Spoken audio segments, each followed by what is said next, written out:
wenda bakavuga ngo abantu bakuramo inda rwose bamenye ko arabicanye ugahita wumva urakomeretse. Waba warigeze ubwira Imana ko wakuyemo inda ukiri umukobwa?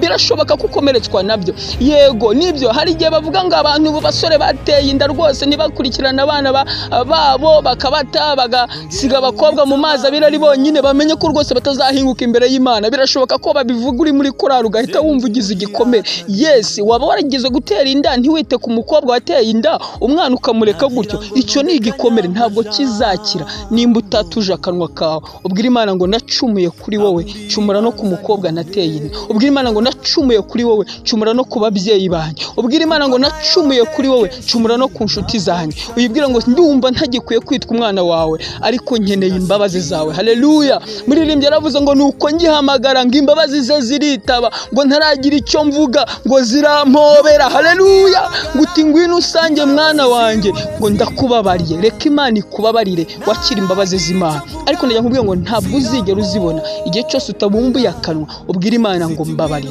Tugiye gusenga Imana. Ndakubabariye, ziti ngwino usange mutima nkunda cyane.